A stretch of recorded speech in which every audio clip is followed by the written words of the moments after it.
Mga kwento ni Thelmo.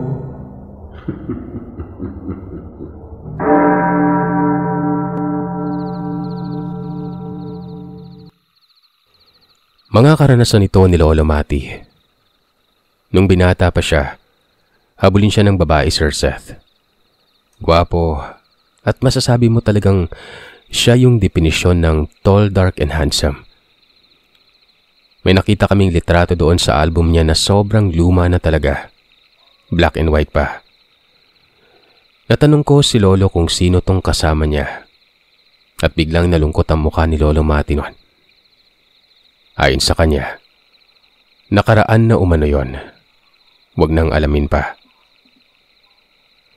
Dahil sa kakulitan ko ay sinabi ko na ikwento niya kung sino yung lalaki na kasama niyang nakaupo sa tabing ilog.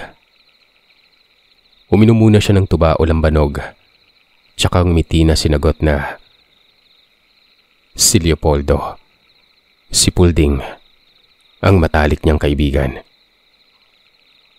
Natanong pa ako ni Lolo Mati kung hindi ba daw nakwento ni Papa sa akin ang tungkol sa matalik niyang kaibigan noon. Gawa ng kaklose ni Lolo si Papa. Si Lolo Mati ang panganay sa magkakapatid at bunso nila Lolo Mati ang lola ko, na mama ni Papa naman. Umiling ako kasi hindi mapagkwento si Papa sa amin ng mga ganyan. Baka itinago din ni Papa ang kwentong yon. Bali ito ang ibinahagi ni Lolo. At ang kwentong ito ay magpapatunay na ang mga lagusan ng mga engkanto sa mundo natin ay totoo. Ilalagay ko po ito sa point of view ni Lolo. Ako si Matias. Mati na lang. Na mga panahong nangyari ito, nasa edad akong 17 taong gulang. Ang kaibigan ko naman na si Leopoldo o Pulding, nasa 19 na. Pareho kaming laking mahirap at nagsasaka sa bukid. Nagtatanim ng mais, talong, kamote at kung ano-ano pa. Si Pulding ay mahilig na manghuli ng mga isda sa ilog na kung tawagin dito sa Sibulan, Ocoy River. Pulding, may nakuha ka ba? Malalim yung ilog, baka anurin ka lang dyan ha? Sabi ko kay Pulding. Meron naman. Meron akong nahuhuli kaso madalang lang eh. Pang-ulam lang sa bahay.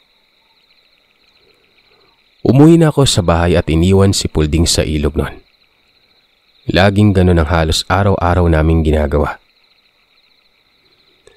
Isang araw, hindi ko nakita si Pulding sa bukid. May lagnat umano ito, sabi ng tatay niya. Kakaligo at panguhuli ng isda sa ilog. Nilagnat tuloy siya, sabi ko sa tatay ni Pulding noon. Makalipas ang ilang araw ay gumaling si Pulding. At ayun na naman, pagkatapos sa bukid ay nasa ilog na naman ito. Hanggang sa isang araw, nagulat kami sa mga nahuli niyang sugpo. Nakapagtataka nun gawa ng malalaki ang mga ito at napakarami ng nahuli niya. As in tibang-tiba si Pulding nun. Doon na nag-umpisang nag-iba si Pulding ng pakikitungo sa akin. Umiiwas na ito at patagong nagtutungo doon sa may puno ng balete sa gilid ng ilog. Doon sa gilid ng puno ay may tinatawag na atabay ng mga Bisaya. Hindi ko lang alam kung ano sa Tagalog yung atabay. Pero pinagkukunan yun ng malinis na tubig. Pwedeng inumin. Doon naglalagi si Pulding kada alas 2 hanggang alas 5 ng hapon. Dahil sa abala din ako sa trabaho sa bukid, hinahayaan ko si Pulding. Baka yun ang gusto niya. Habang abala ang lahat, etong si Pulding ay araw-araw namang nakakahuli ng mga isda at kung ano-ano sa maliit na atabay na yon. Kaya nagtataka ang mga magulang niya kung saan niya nakukuha ang mga isda. Iisa lamang ang sinasagot ni Pulding. tuwing tinatanong siya. Sa Atabay. Magmula noon ay madalas umuwi si Pulding na may dalang sako at nilalagay sa kwarto niya. Akala ng mga magulang niya ay simpleng gamit lamang ito. Si Pulding nga pala ay panganay sa 7 magkakapatid. Ang sumunod kay Pulding ay si Carlos at ang naging asawa nito ay isa sa mga kapatid ko. Isang araw sa bukid, nilapitan ko si Pulding. Kinausap patungkol doon sa Atabay na pinagkukunan niya ng mga isda. Ayon sa kanya, wag na wag ko umanong ipagsabi na may kaibigan umano siya. Nang araw na yon, nang muli ko siyang makausap ay para bang may nag-iba kay Pulding. Parang may sakit na siya. Parang may problema na siya sa pag-iisip. Hindi na siya kagaya noon na tahimik lang. Pero nung nakausap ko siya ay tatawa-tawang mag-isa na parang bang may kausap siyang hindi namin nakikita. Sabi ko sa sarili ko noon, parang naingkanto ata itong kaibigan ko . Dahil sa tuluyan siyang naging malala na halos parang may sarili na siyang mundo. Pinagamot ito sa albularyo. At sabi ng albularyo ay may naging kasunduan si Pulding sa isang engkanto. Dahil sa ayaw maniwala ng mga magulang ni Pulding, pinagamot ito sa ospital. Wala pa rin nangyari nun. Hanggang sa isang araw, matinong nakausap ko si Pulding doon sa tabing ilog. Nakwento niya sa akin kung anong meron sa Atabay o Balon na yon.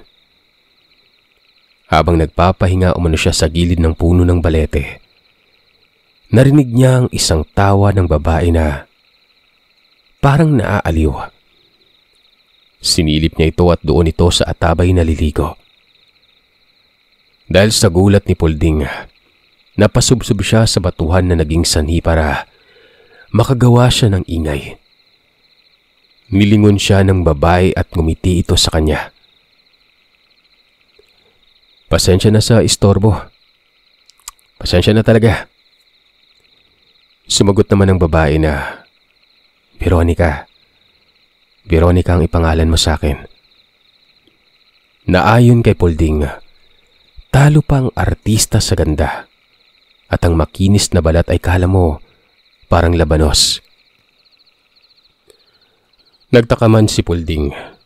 Natuwa siya sa babae na sobrang ganda. At tinanong siya nito kung ano ang ginagawa ni Pulding sa paliguan niya. Sumagot naman ang kaibigan ko na nangingisda siya para panghapunan lang. Tumango lamang ang babae at tinanong si Pulding kung may nahuli na ba ito. Pero wala nga, kaya nakatulog na lamang ito kakahintay. Natawa umano ang babae sabay sabi kay Pulding na meron umano sa Atabay. Manghuli umano siya doon. Pag-aari umano nila yon. Tatalikod na sana si Pulding kasi parang niloloko naman siya ng babae. At akala niya ay panaginip ang lahat pero nagulat si Pulding pagtingin niya na may mga isda ng hawak ang babae. Binigay niya ito kay Pulding. Nagpasalamat si Pulding at nagpaalam na. Dagdag pa ng babae na yon, kung gusto umano ni Pulding na kumuha, ay huwag mahiyang humuli sa may Atabay at tawagin ang pangalan ni Veronica bago humuli. Tumango naman si Pulding at umuwi na. Laging ganoon ang nangyayari kay Pulding araw-araw. Hanggang sa sabi ni Pulding na inaalok siya ng kayamanan ng babae sa isang kasunduan. Na tumira si Pulding sa lugar nila.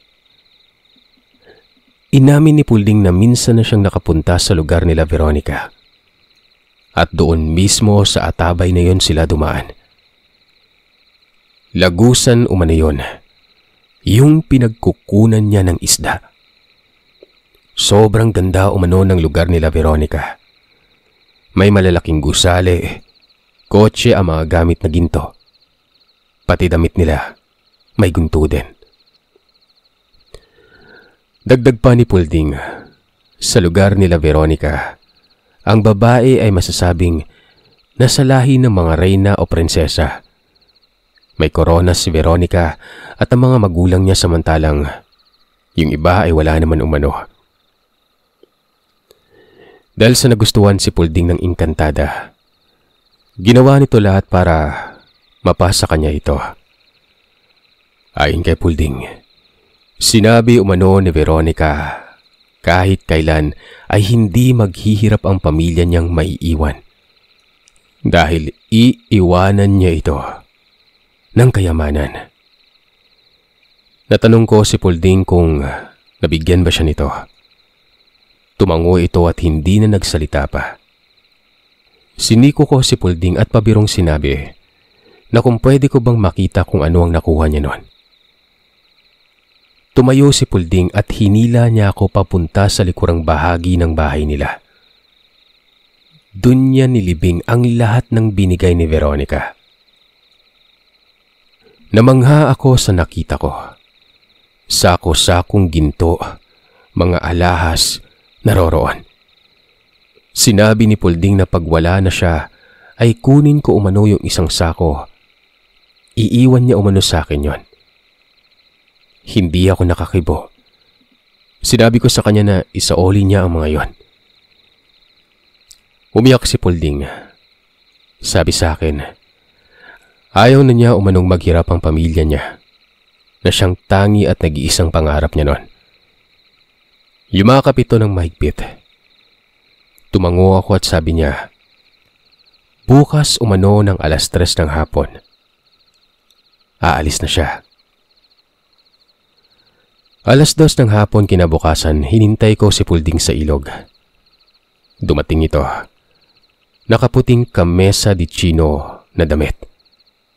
Nakapantalon na itim at sapatos. Malungkot ito. At hindi na nakikipag-usap sa akin nun. Sinundan ko ito hanggang sa gilid ng puno ng balete. Tinawag niya ang pangalang Veronica. At sa unang pagkakataon, nakita ko ang babaeng sinasabi ni Pulding. Nakatingin lamang silang dalawa. Sinabi ko sa kaibigan ko na, Pulding, huwag mo akong kakalimutan ha. At kung may kailangan ako dito kita tatawagin. Tumango si Pulding at kumiti si Veronica. Hinubad ni Veronica ang pulseras at kwintas niya. Pinatong sa bato. Para umano sa akin yon. At bigla na lamang silang nawalang dalawa. Kinuha ko ang mga ito at itinago ng mahabang panahon. Malaking misteryo ang pagkawala ni Pulding noong dekada 30. Nagpunta ako kina Pulding para sabihan ng mga magulang niya sa iniwan ni Pulding na nakabaon sa likuran ng bahay nila. Maayos naman itong napag-usapan at kinuha ko ang binigay ni Pulding na itinuro niya nung huling araw na nagkausap kami sa likod bahay nila. Dinala ko ito pauwi pero hindi nagtagal. Hinuli ako ng mga nasa batas dahil sa pagnanakaw. Magnanakaw umano ako ng ari-arian nila. Wala naman akong ebidensya na maipakita sa kanila na ako ang iniwanan ni Pulding sa mga yon. Kaya nabilanggo ako ng halos 5 taon. Habang nakabilanggo, si Mama at Papa ang laging nagpapadala sa akin ng sulat na sobrang yaman na di umano ng pamilya ni Pulding. Wala akong galit na nararamdaman sa kanila dahil alam ko ang totoo. Kahit na ang dating sa akin nun, gahaman sila o tinraidor nila ako. Pagkalabas ko ay agad akong nagpunta doon sa Balete pero wala na ito dahil sa inanod na ito ng baha. Nakaupo ako sa harap sa ilog nun at pabulong kong sinabi ang lahat kay Pulding kung ano ang nangyari sa loob ng 5 taon. Pinakita ko rin na iningatan ng mga magulang ko ang pulseras at kwintas ni Veronica. Ang pamilya nila Pulding noon isa sa mayaman dito sa Dumaguete City. At ang isang apo ni Pulding ang nagmamay-ari ng isang shipping company dito sa amin. Ipinagpalit ni Pulding ang sarili para sa kayamanan. Natanong ko si Lolo Mati kung saan ang pulseras at kwintas. Ngumiti ito at pinakita sa leeg niya ang kwintas. Manghang-mangha kami sa itsura ng kwintas na yon. Akmang hahawakan na sana ni Chay nang biglang napaso ang daliri niya. Ayon kay Lolo, hindi ito mananakaw sa leeg niya kahit natutulog pa siya kasi mapapaso ka talaga. At yung pulseras naman niya, nasa asawa niyang si Lola Felicia Ofele. Nakita ko ito, kulay pula, parang lubid lang. Nakakamanghang estilo ng pulseras. Kukunan ko sana ito ng litrato pero umayaw si Lolo Mati. Para daw sa matalik niyang kaibigan na minsan siyang nangako na wag ipakwento ang tungkol sa kasunduang yon. Alam mo sir, niyakap pa ni Lolo ang larawan nilang dalawa ni Pulding at tumulo ang luha niya. Pati kami, naiyak na rin. Nang biglang kumidlat ng tanghaling tapat at tirik ang araw, napatunayan ko na may lagusan ang mundo natin sa kwento ni Lolo Mati patungkol kay Lolo Pulding.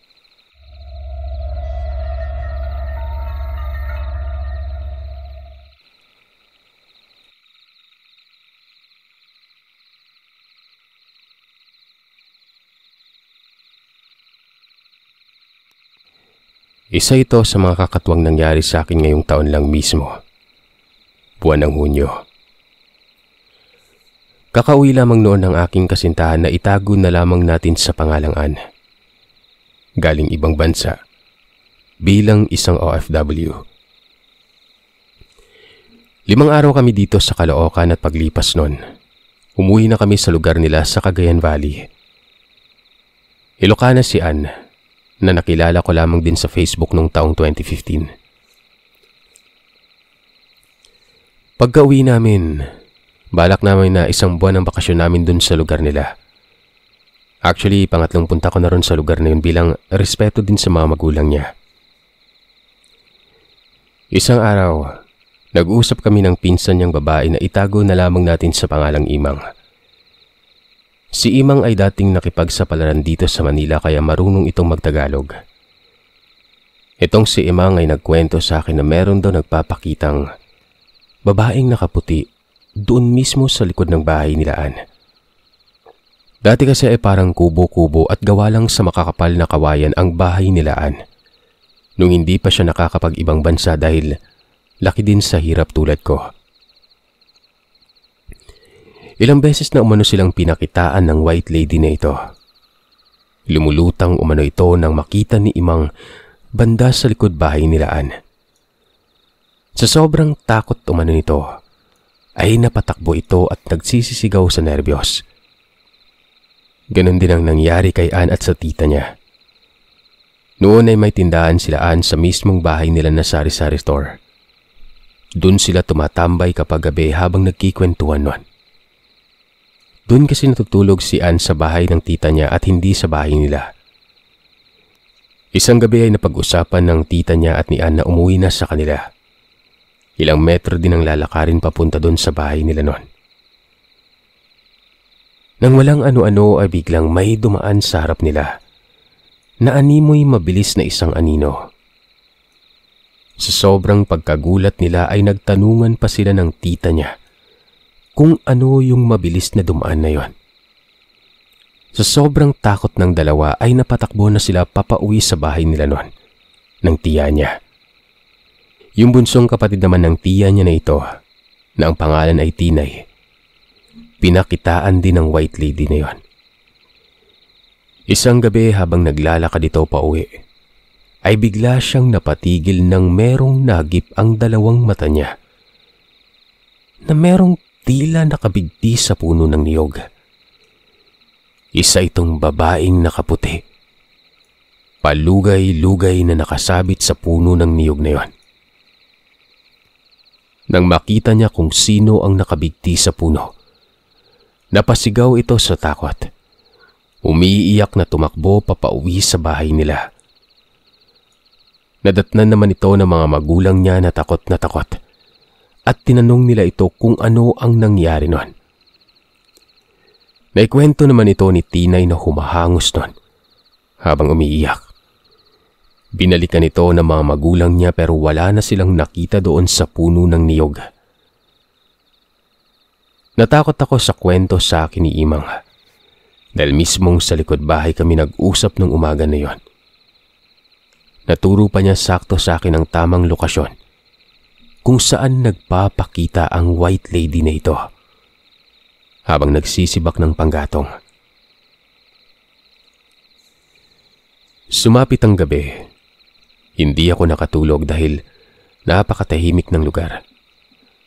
At isa pa sa bumabagabag sa akin ay yung mismong likod bahay na aming tinutulugan. Sa ikalawang palapag kami natutulog. Magkatabi kami ni Ann. Sa sobrang pag-iisip ay nakatulog naman ako at sa kalagitnaan ng tulog ko nun. Nanaginip ako na naglalakad ako sa likod ng bahay ng gabi na yon. At nagulat ako dahil may sumisitsit sa akin pero paglingon ko sa likuran ko, wala namang tao.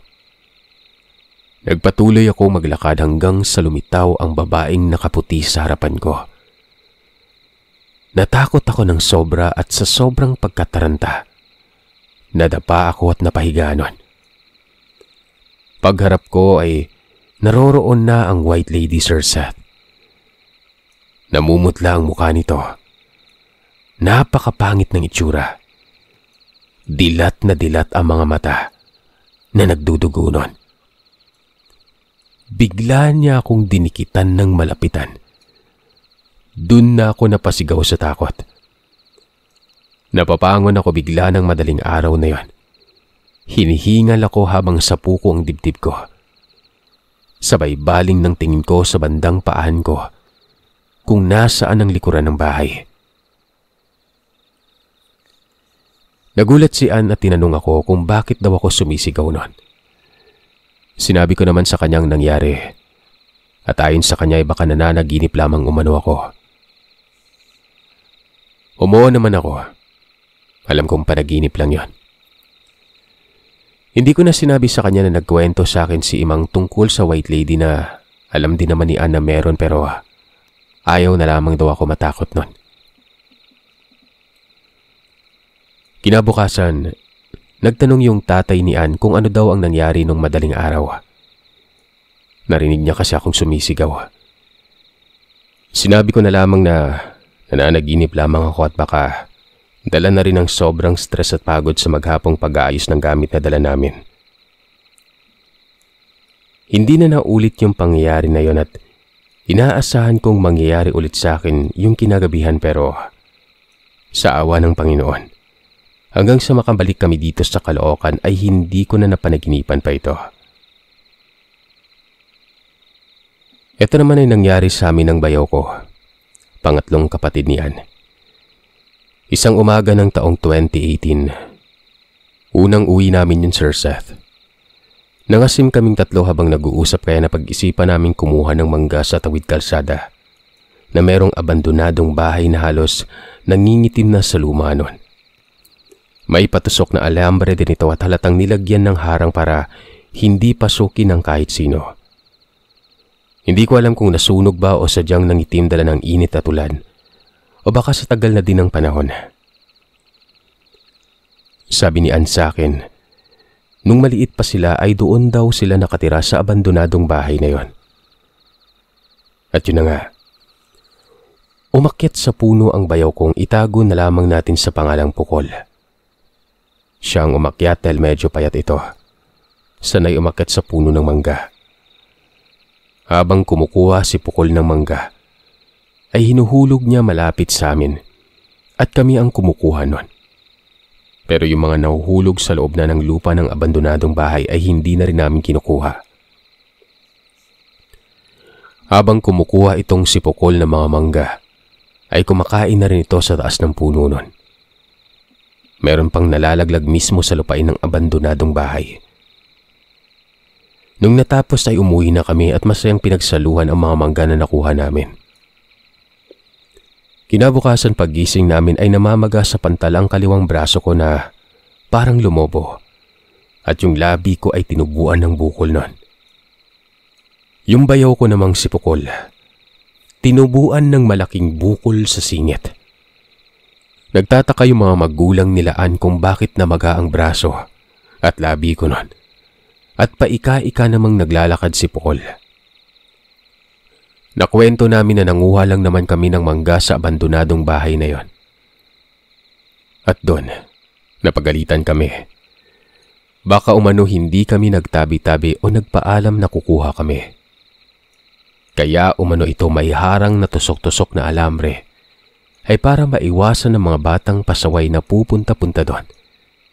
Dahil may nakatira o nakabantay sa abandonadong bahay. Maghapong hindi nawala ang pamamaga ng braso at nguso ko. Ganon din ang dinadamdam ni Pukol. Kinabukasan ay nag-alay ng alak at isang buong manok ang mga magulang ng kasintahan ko sa harap ng abandonadong bahay. Nagpadasal para humingi ng paumanhin sa nagawa namin noon. Hindi ko naman alam na mangyayari sa amin yun dahil hindi ko pa naman nararanasan. Ngayong naranasan ko na, nagpirmi na lamang ako sa bahay. Makalipas ang isang araw ay napansin kong nawawala na ang pamamaga ng braso at nguso ko. Kay Pukol naman ay isang araw pa ang binilang bago lumiit ang bukol niya sa singit nun. Kaya daw pala kami pinarusahan. Nakatama si Pukol ng maliit na lamang lupa. Tinamaan ito ng mangga na nahulog at tumama ito sa mismong ulo ng lamang lupang yon. Nagalit umano ang magulang nito sa amin at binigyan kaagad kami ng ganong karamdaman.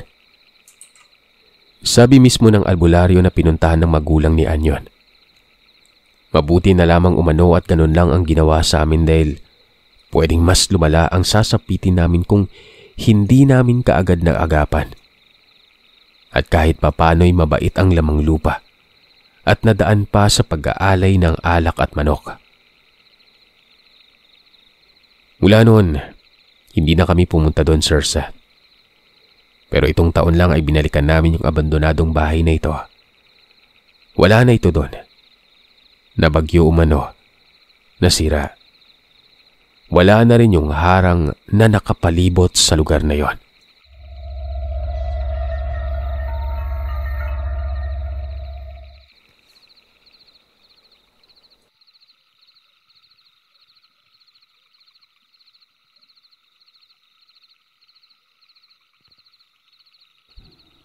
Mapagpalang araw sa inyo, Sir Seth, at sa mga walang sawang nakikinig ng bawat kwento nyo. Itago nyo na lamang ako sa pangalang Alex. Nais kong ibahagi sa inyo ang kwentong naranasan namin ng mga kaibigan ko noong taong 2010. Second year high school ako noon, sa Albay, Bicol. Ang lugar namin ay bundok na po ito at sa malayo-layong karatig nito ay may isang bantog na aswang na pinangalan ng Lola Inga. Dekada 90, ilang beses na itong naging matunog bilang aswang sa kadahilan ng marami ang nakasaksi sa mga nakakatakot nitong pinaggagawa sa mga karatig lugar. Hanggang sa isang beses ay hindi namin inaasahan na isa kami sa mga makakaranas ng kanyang pananakot. Sa mga magtatanong, taong 2010, siguro ay nasa 80 taong gulang na ito. So ayun na nga.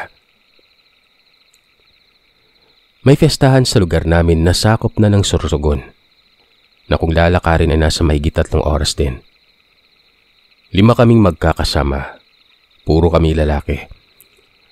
Halos lahat naman kami nakapunta na sa lugar na to kaya kabisado na namin ang daan. Nag-ipon-ipon kaming 5 ng mga bandang alas 5 na ng hapon para simulan ang aming paglalakad. Masaya kaming nag-uusap-usap sa daan. Maingay pa habang binabagtas ang mabundok at may kasukalan na daan na yon. Nasa 2 oras na kaming naglalakad. isang baryo na lamang ay mararating na namin ang lugar ng may fiesta. At sakto naman na natapat kami sa lugar kung saan sa kabilang bundok ay nakatira itong sinasabi nilang aswang. At sa bundok o burol na ito ay may mga nakalibing na mga patay. Doon sila inilibing sa kadahilanang ang lugar na ito ay malayo na sa mga bayan-bayan. Kumbaga, hindi ka nagagastos kung may mga patay doon na malapit, diba? 7:00 na ng gabi nun. Habang naglalakad kami ay may mga paghuni ng mga kung ano-anong tunog sa paligid. At sa puntong ito ay may humuni sa bandang unahan ng aming lalakaran. Tunog kikik yon. Kikik kung tawagin sa amin ito.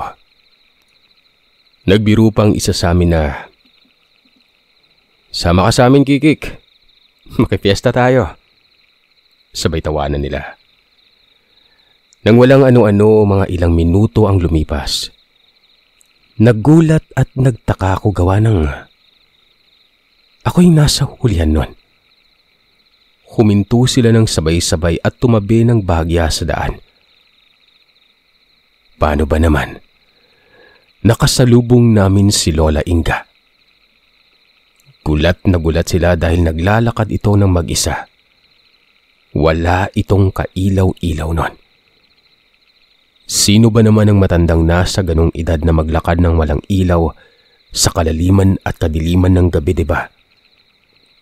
Matatarik pa ang daanan. Ang sabi nito, "Bakit kayo humihinto? Tuloy lang kayo mga iho. Saan ba kayo pupunta?" Sumagot naman kami ng, "Makikifiesta lang pula." Nang matapat na ako sa matanda, nagmano ako rito at inabot naman ito agad ang kanyang kamay. Nakangisi pa ito. Ang totoo, Sir Seth, ako lamang ang nakakakilala sa matandang ito. At ang mga kasama ko ay naririnig lamang nila ang tungkol dito pero hindi nila kilala sa mukha nun. Nang makalagpas ang matanda at tuloy na kami sa paglalakad, natahimik ang lahat. Alam kong may pagtataka pa rin sa kanila sa kung paano at kung bakit merong ganong matandang naglalakad ng ganong oras. Nang walang ano-ano, humuni ulit ang kikik at may kasama na itong butbot. Sa isip-isip ko, wag naman Lola Inga. At sa patuloy naming paglalakad ay nakarinig kami ng parang bumagsak sa masukal na bahagyang animoy malaking ibon na nalaglag sa lupa nun. Maya-maya pa, nakarinig na naman kami ng kakaibang huni ng ibon na tila sinusundan kami. At kasabay na nito, ang umaalingasaw na amoy na parang dumi ng manok na may nabubulok na patay na kung anong hayop nun. Sa loob-loob ko, ito na nga bang sinasabi ko eh. Sinabihan ko sila na diretso lang. Gawa ng nagbubulungan pa ito sa kung anong naaamoy nila nun. Wala kasing kahit isang bahay sa bahagi ng daanang ito kaya paano mangangamoy ng dumi ng manok dito, diba? At ito na. Binabagtas na namin ng madamo at kalaliman ng niyugan at mga kahoy-kahoy nang biglang humangin ng pagkalakas-lakas at parang hinahawi ng malakas na hangin ang isang dako ng damuhan at makahoy na parte nun. Magtataka ka kasi, kita mo talaga na sa isang bahagi lang may hangin eh. Halos lahat naman kami may flashlight. At sa nakakatakot na sandaling yon, paikot-ikot na sa amin ang tunog ng kikik na palipat-lipat ng pwesto. Hindi nakapagpigil ang mga kasama ko at nagsimula ng tumakbo ang isa hanggang sa lahat na kami ay tumakbo nun.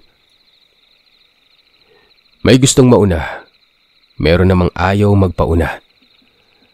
Natakot din ako para sa mga kasama ko gawa ng nadako na kami sa bahaging mabato at may matarik na bangin na diretsyo sa isang talon. Dito ko na sila pinakalma kahit may naririnig pa rin kaming paghuni ng kikik. Sabi ko wala na yon. Nananakot lamang yon. At sa puntong ito, hindi ko alam kung bakit natatawa ako na may halong takot. Paano ba naman? Natatawa ako sa itsura ng iba kong kasama habang tumatakbo at sa mga suot na mga ito na ang iba sa kanila ay marami ng putik sa katawan at kung ano-anong nakadikit sa mga damit nito. Maigi na lamang at ang mga pambihis namin sa sayawan na damit ay nakabag at hindi nabasa. Tumuloy na kami sa paglalakad. At dito na nabuo sa mga isipan namin na baka si Lola Inga yun. At tinatakot lamang kami gawa ng puro ganun lang naman ang ginagawa nito. Ni minsan kahit bantog ito bilang aswang, ay hindi ito nabalitaan na may nabiktima o kinaing lamang loob. Yung tipong puro pananakot lang. Si Lola Inga man yun o hindi, Sir Seth. Nais ko lang ipaabot sa mga listener na kahit makaengkwentro kayo ng mga ganitong sitwasyon, wag na wag kayong tatakbo o magpapanik ng sobra. Magdasal at lakasan ng loob.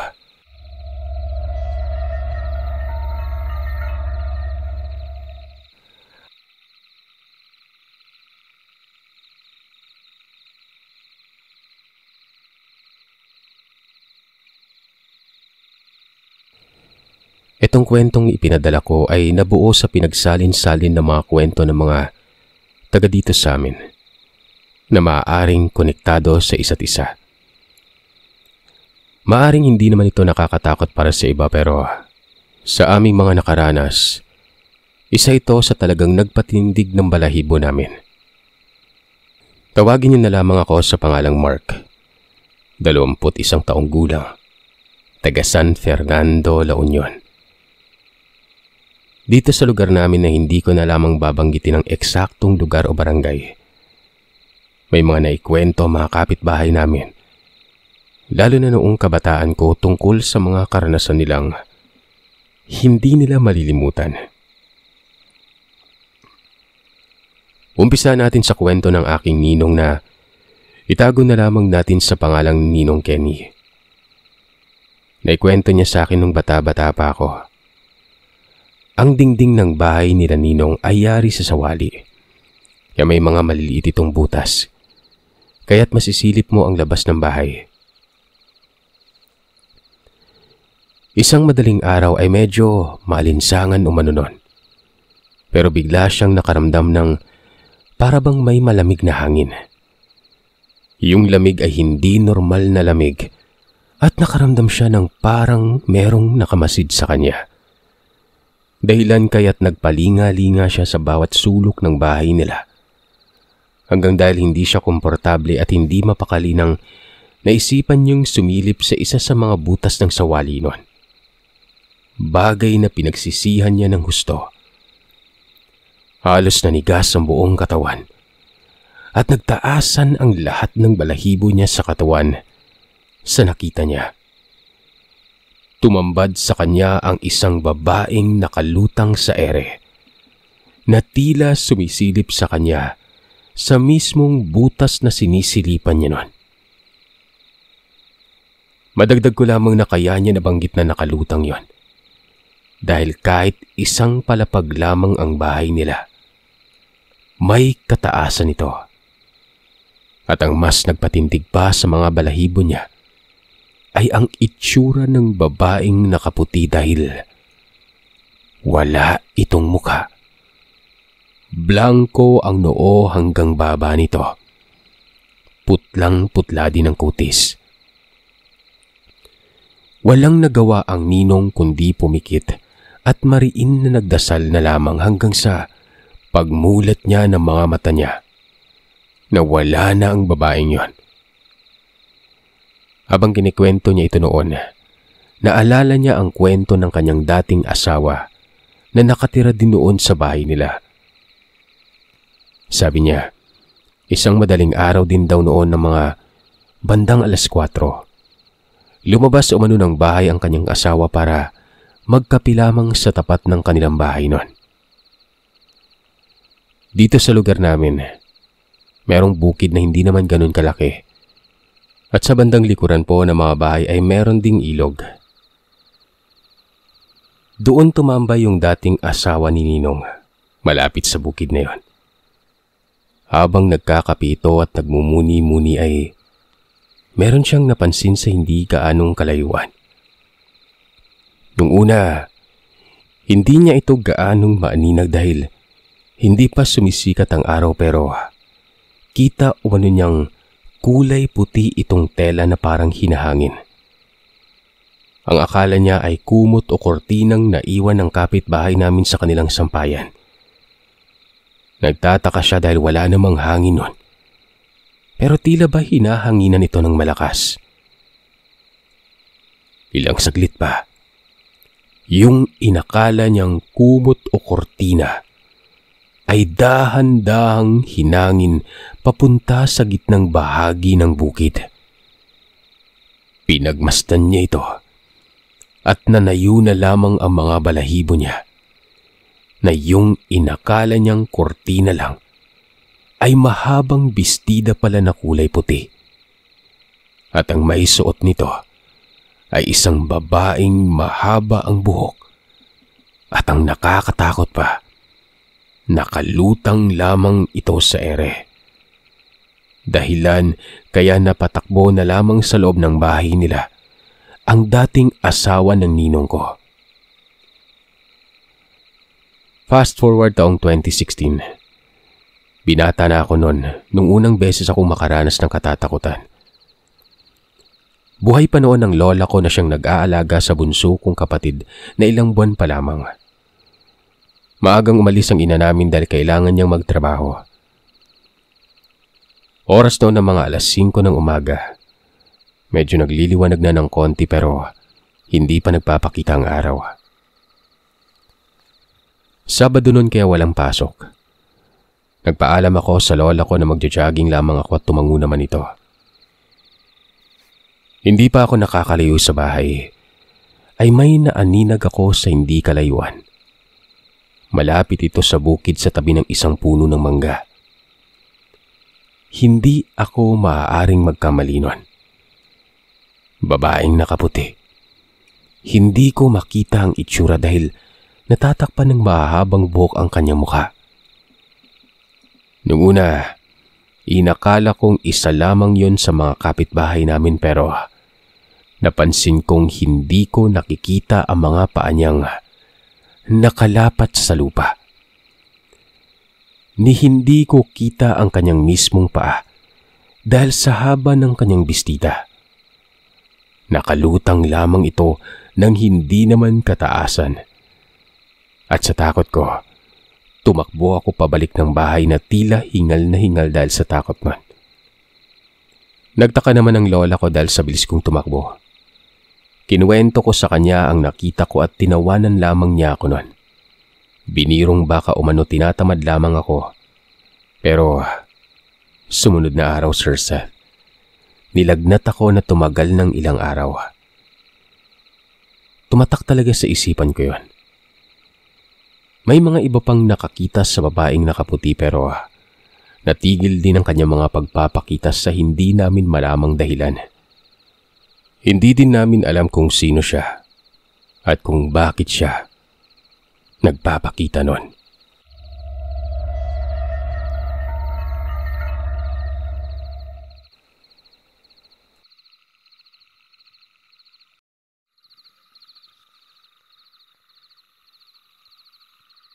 Nasa 14 na taong gulang ako noon nang mangyari ito sa amin ng lolo ko. Isang hapon habang naglalaro ako sa dagat, dumating si lolo at niyaya niya akong sumamang mangisda. Dahil close naman kami ng lolo ko ay sumama ako. 7:00 ng gabi nang umalis kami sa dalampasigan. Pumunta kami ng gitna sa dagat Doon kami naghihintay sa mga mahuhuli naming isda. Habang nakaupo kami sa bangka, ay meron kaming naamoy at meron kaming narinig ng lolo ko. Dahil nasa dagat kami ay nakapagtataka gawa ng wala namang ibang tao doon. Hanggang sa hindi kalayuan ay meron kaming natanaw na parang payong sa bandang itaas. Dahil bata ako noon ay halos maihi ako sa takot, habang ang lolo ko naman ay tumatawa pa. At sinabi nito sa nilalang na, "Oh, gumagala ka na naman. Kami pa yung gusto mo ah."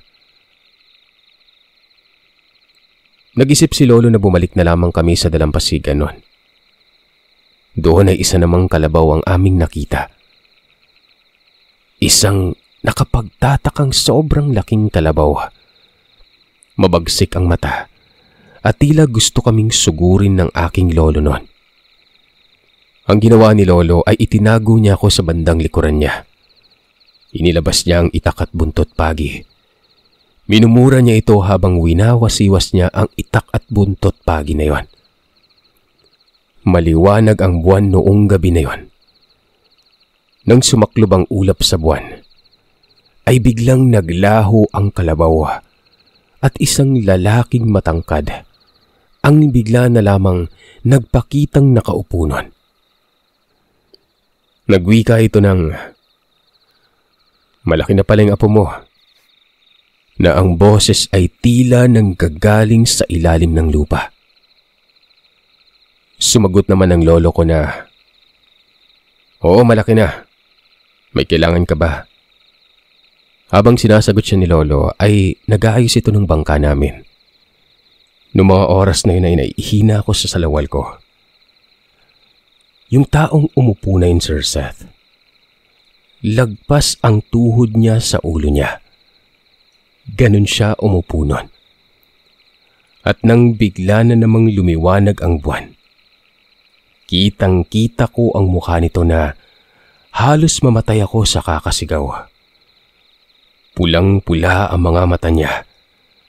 Nakangisi sa amin at mahaba ang tenga nito. Doon nagmura si lolo. Sinigawan niya ito na subukan mong lumapit sa amin. Naging kampante naman ako gawa ng may kaalaman din si lolo panlaban sa mga yon. Kaya alam kong ligtas ako. Pero kahit gano'n ay hindi pa rin mawala ang takot ko noon. Ewan ko kung maniniwala kayo sa akin pero kitang-kita ng dalawang mata ko ang pagpapalit ng anyo nito. Naging isa na naman itong tila payong na nakalutang sa hangin noon. Bigla itong lumusob kay lolo pero matapang siyang hinarap ni lolo.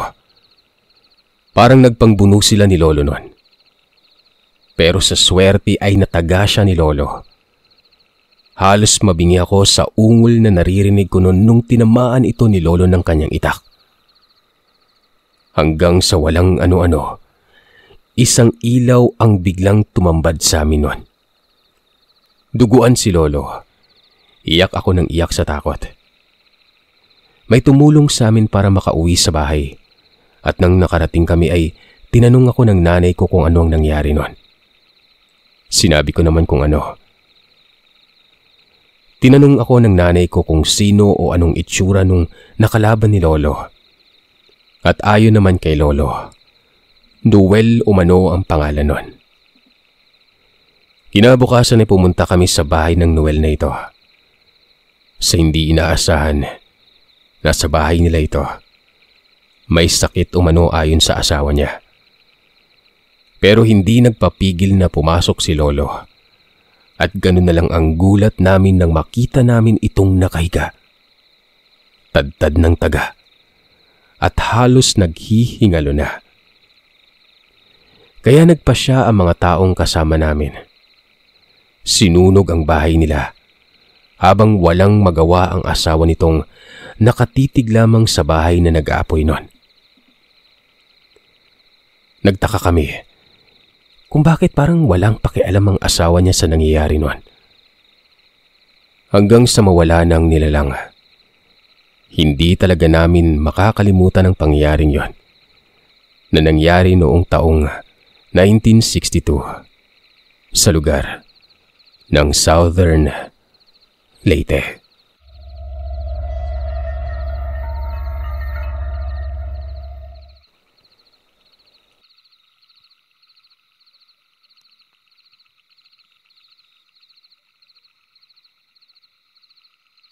Maraming salamat mga kagiliw sa pakikinig at gaya ng sinabi ko kahapon, shoutout natin ngayon is yung mga membro natin sa YouTube channel natin, okay? Konting announcement lang din, baka sa Friday, ito tsaka sa Friday yung pagkatapos ng shoutout, 2 linggo tayo mawawala kasi magbabakasyon muna ako, magpapahinga muna tayo. Pero may upload pa rin. Yung shoutout request lang yung hindi natin mababasa, okay? Shoutout sa 2 bagong miyembro, Joyce Arellano at Emmy Bumatay. Salamat sa inyo. Happy 1 month Zion, happy 7th Mirna Cabalonga, Chisti Sera and Maribel Lobrego. Happy 8 Joel Macuse, happy 9th Ana 23 and Queen Athena. Happy 10th Sofjeta G, happy 11th Thomas John Gulisaw, happy 13th Hagler Folido, Jendal 77 and Praise the Lord God Jesus. Happy 18th LC Di Acosta, Annalyn Estariaga, Queen 93 and Daphne Linais. Happy 19th Bolis Hype Mooks TV, happy 20th Jillian Sibayan and Monique, happy 23rd John Lou Official, happy 24th Bea Miller, happy 25th Maria Andrea Luz Tubianosa and Maya Acera, happy 30th Dance Show, happy 31st Widmart Soriano, happy 33rd Nala 15 Evangelista and happy 36th Anya. Ay lang mga kagiliw, maraming salamat sa inyo. Bukas po ulit.